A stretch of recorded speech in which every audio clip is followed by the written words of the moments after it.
मैं बहुत खुल्लम खुल्ला कई सालों से ये बात कह रहा हूं कि जब मैं ये मानता हूं कि ना मजहब में कहीं दिक्कत नहीं, ना हिंदू में है, ना मुसलमान में, ना सिख में, ना ईसाई में, तो फिर मुझे इस बात से परेशानी क्यों होती है कि ये देश हिंदू राष्ट्र बन जाएगा।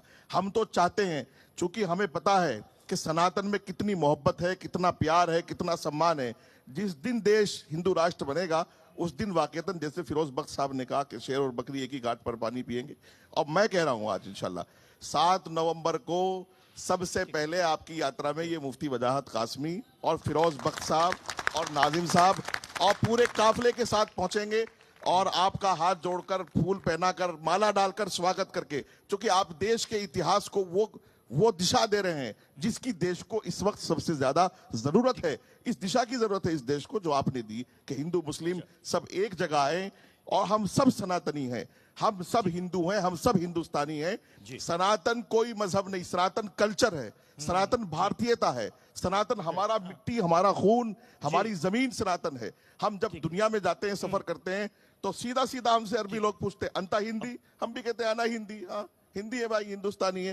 फिर यहाँ हिंदुस्तान आकर के हम क्यों कोशिश करते हैं कि हम पाकिस्तानी हैं, हम सऊदी वाले, हम दुबई वाले। लेकिन आचार्य धीरेन्द्र कृष्ण शास्त्री जी, एक संगठन है दलित पिछड़ा समाज संगठन, ये कोर्ट जाने की बात कर रहा है और इन्होंने राष्ट्रपति को पत्र भी लिखी है और कहा है कि आपकी यात्रा को रोक दें। वो कह रहे हैं कि सांप्रदायिकता फैलाकर देश का माहौल खराब किया जा रहा है, धर्मनिरपेक्ष देश में हिंदू राष्ट्र बनाने की बात करना संविधान विरोधी है। सुनिए बहुत ध्यानपूर्वक, हम बहुत निष्ठापूर्वक अपनी बात पर अडिग हैं कि हम इस देश को हिंदू राष्ट्र देखना चाहते हैं और हम तलवारों की लड़ाई से नहीं, विचारों की लड़ाई पर भरोसा करते हैं। दूसरा, इस देश में रहने वाले इस्लाम धर्म को मानने वाले लोग भी यदि ये बात माने तो बहुत अतिशयोक्ति नहीं होगी कि केवल एकमात्र भारत है जो हिंदू राष्ट्र हो सकता, जैसा कि आपने कहा। 65 से ज्यादा देश इस्लामिक हैं, 95 से ज्यादा देश क्रिश्चियनों के हैं, एक देश यहूदियों का है, एक देश बौद्धों का है।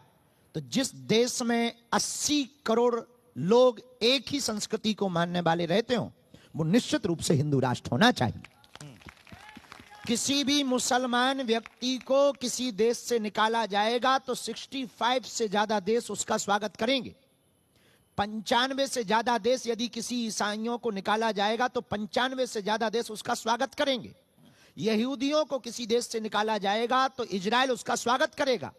बौद्धों को किसी देश से निकाला जाएगा तो उनका देश उनका स्वागत करेगा। पर Burma, Rangoon, Cambodia, Nepal, Bhutan, Mauritius, Fiji, Australia, इन देशों में रहने वाले हिंदुओं को यदि निकाला जाए तो स्वागत कौन करेगा?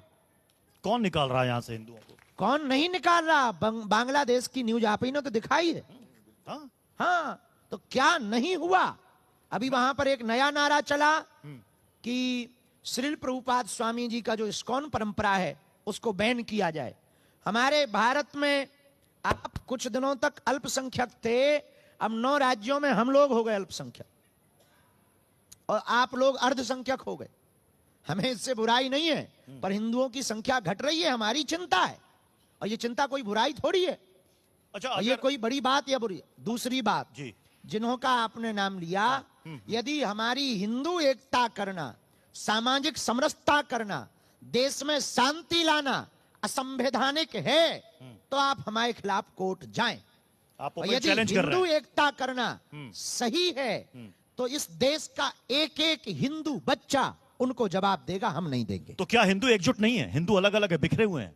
यदि बिखरे ना होते तो इतने लफड़े होते, यहां पर डिबेटें चल रही होती। हमें पदयात्रा करने का शौक चढ़ा है क्या 28 साल की उम्र में? पदयात्रा करने का क्या हमको जुनून चढ़ा है?